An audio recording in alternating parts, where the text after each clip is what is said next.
Et bonjour les amis et bienvenue sur la chaîne Pronoturf Plus, je suis Sébastien et ici je vous livre mes analyses pour le quintet du jour et je vous donne quelques pronos, allez c'est parti.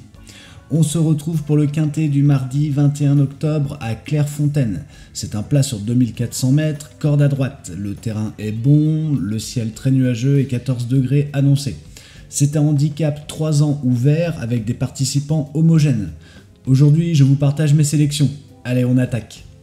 Je pense qu'on aura un rythme assez tranquille, pas un train fou dès le départ, à Clairefontaine ça part souvent prudemment. Du coup, la course devrait se jouer au sprint final. Les chevaux attentistes, qui patientent dans la deuxième moitié du peloton, auront leur chance si le train est trop lent.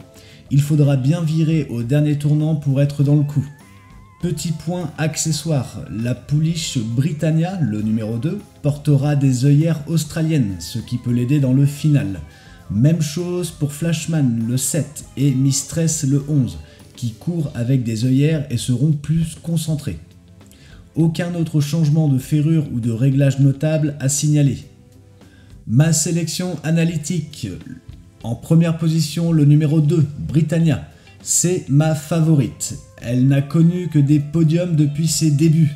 Toujours placée première ou seconde, elle a déjà gagné son handicap sur ce parcours de Clairefontaine en août. Son entraîneur Frédéric Rohaut l'a préparée au poil, elle revient fraîche. Avec sa puissante pointe de vitesse finale, elle adore ce tracé. Yoritz Mendizabal la connaît bien, ils sont capables de la démarrer dans le wagon arrière puis la lancer dans la ligne droite. Je la garde car elle semble avoir encore de la marge dans ce lot.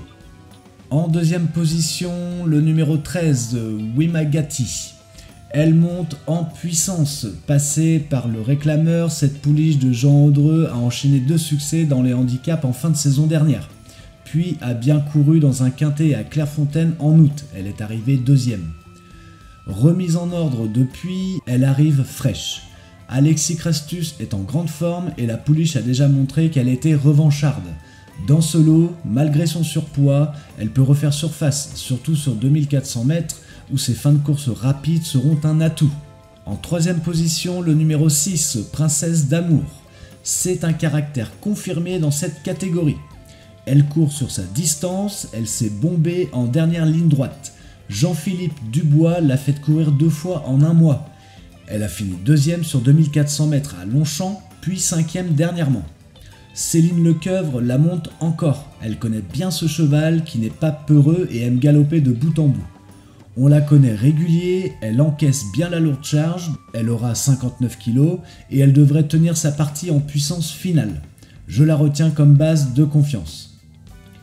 En 4e position, le numéro 8, Gérard Terborch, un solide hongre de Michael Delzangle. Il vient de monter les échelons. Podium à 2 gros handicaps au mois d'août, le Val d'Or, et il a brillé sur 2400 mètres dans le passé. Alexandre Hamelin lui a donné le parcours et il possède une bonne pointe de vitesse finale, courant souvent près des leaders avant de terminer fort. Là aussi, il retrouve la distance et la forme est au beau fixe. C'est un profil qui court, plein pot, de bout en bout, et comme il a l'habitude des handicaps, il fait partie des obligés pour une place. Et en dernière position, le numéro 4, Quest for Magic. J'aime bien la sérieuse montée de catégorie de cette motivateur. 2 victoires de rang, dont un handicap à Tarbes, avant de voir sa valeur monter. Elle n'est jamais sortie du top 6 et son entraîneur Stéphane Wattel sait la placer.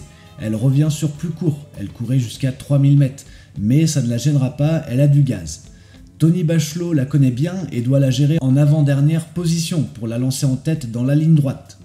La fille de Motivator tient sa forme comme personne. Je la vois lutter pour une place avec ce poids. Ce sera dur de s'imposer, mais pas impossible. Mes 2 chevaux qui méritent d'être cités, le numéro 3, Calaoun, dur à cerner, mais c'est un modèle de régularité. Il a 5 podiums en 5 courses. Et entraîné par Rouget, il peut éventuellement prendre une place s'il supporte le 2400 mètres. Et le numéro 9, Deodata, elle a gagné sa réclame et monte en valeur. Maxime Barzalona la connaît. C'est une Anglaise qui a peut-être sa chance dans les accessites, malgré l'opposition plus forte désormais. Britannia le 2, Wigmati le 13, Princesse d'Amour le 6, Gérard Terborch le 8 et Quest for Magic le 4 Ce sont selon moi les 5 meilleures chances sur le papier dans cet ordre de mérite. Ma sélection statistique. Je couvre ici toutes les tranches et mix pair-impair, de 1 à 5, de 6 à 10 et de 11 à 16. Mes 5 chevaux, le 1, le 5, le 10, le 15 et le 16. Le 1, avant l'orage, est un bon cheval de Dreux. Il a déjà enlevé un quintet sur 2400 mètres et son entraîneur André Fabre le ménage. Il peut surprendre en fin de course.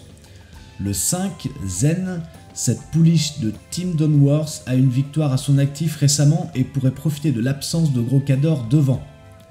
Le 10, See the Aurora, vite à l'œuvre, elle a gagné à Clairefontaine sur 2000 mètres en juin. Là, debout sur 2400, le profil peut lui plaire. Le 15, Sevenas Bay, peu expérimentée, c'est une Allemande, elle débute en France mais son poids léger et le profil de course valent le coup, pourquoi pas un top 5. Et le 16, Louis II, un mâle robuste, a son affaire sur cette distance, avec 56,5 kg, il sera monté à l'économie puis poussé pour une place. Cette sélection statistique couvre les 3 tranches de numéros et comporte 3 impairs et 2 pairs. Ma sélection audacieuse. 2 bases sûres, 2 outsiders crédibles et un tocard. Le numéro 10, See the Aurora. Même pas dans l'analytique, je la considère comme une base. C'est une pouliche courageuse qui a déjà gagné sur ce parcours. Elle est légère, avec 59 kg seulement, et sa pointe de vitesse finale peut la placer parmi les premières. Mon deuxième favori, le 12, Carisha. C'est une pouliche entraînée par Marie Delcher, qui a déjà montré qu'elle pouvait finir très vite. Elle remonte 2 catégories après 2 succès de rang, son terrain n'est pas foncièrement défavorable, plutôt bon, et je pense qu'il ne faut pas l'oublier pour les places, sa forme est bonne. Mes outsiders, le 5, Zen, un outsider valable, elle a remporté sa course récente et aime galoper en tête ou à l'avant. Gérald Trollet de Prévost la monte et sur ce tracé, il n'est pas dit qu'elle ne puisse pas en claquer une. Et le numéro 14, Ramsey, un autre outsider, ce hongre irlandais descend un peu de catégorie. Pascal Espasquier prend le relais en selle, il a déjà gagné avec lui. Et je le vois bien faire partie du premier peloton. Sa régularité, toujours placé dans le peloton, peut lui offrir une place avec un parcours offensif. Et mon tocard, le numéro 15, Sevenas Bay, cette pouliche allemande inexpérimentée certes, mais elle est très légère avec 57,5 kg. Elle progresse gentiment et un jour elle peut tirer son épingle du jeu. Dans ce quatuor, je la mets en dernier pari, profil de longue corde qui peut surprendre si la course se décante. Ma sélection couplée, mon couplet analytique, le 2 et le 13, Britannia et Wig Magati, les 2 favorites ensemble. C'est un couplet logique pour la gagne et la place. Et mon couplet audacieux, le 2 et le 14, Britannia et Ramsey. Base favorite plus mon outsider calibré, s'il se place dans le peloton, Ramsey peut venir placer derrière le favori. Ma sélection 2 sur 4, mon 2 sur 4 analytique, le 13 et le 6. Wimagati et Princesse d'Amour, ces 2-là ont l'habitude de figurer dans les quintets, on les voit souvent dans le top 4. Et mon 2 sur 4 audacieux, le 6 et le 10. Princesse d'Amour et See the Aurora, duo moins joué, mais cohérent si la course reste lente. La princesse fait un beau finish et See the Aurora aura prouvé qu'elle était capable de bien revenir en fin de parcours. Quelques numéros à surveiller malgré tout. Le 1, avant l'orage, il a beaucoup d'expérience et aime ce genre de distance. Ses dernières courses sont moyennes, mais avec un bon parcours, il peut accrocher une place, surtout si le rythme est lent. Le numéro 11, Mistress, cette pouliche que beaucoup sous-estiment, elle a déjà gagné dans les handicaps, elle revient sans pression. Et si elle retrouve son meilleur niveau, elle a une pointe de vitesse, elle pourrait figurer à l'arrivée. Et le numéro 12, Carisha, malgré mon choix audacieux, je la remets ici aussi. Elle progresse vraiment et a fini fort en handicap. Avec son petit poids, si la course reste tactique, elle peut étonner et compléter la fin du tiercé. Voilà les amis, j'espère que cette analyse vous a plu. N'hésitez pas à me dire en commentaire vos chevaux favoris. Ma sélection est donnée à titre indicatif, ce n'est pas un conseil de jeu, il n'y a pas de garantie de résultat. C'est une analyse personnelle, jouez prudemment et avec modération. Sur ce, on se retrouve dès demain pour une nouvelle analyse. D'ici là, prenez soin de vous et n'oubliez pas de vous abonner à la chaîne pour ne rater aucune vidéo. Allez, à bientôt!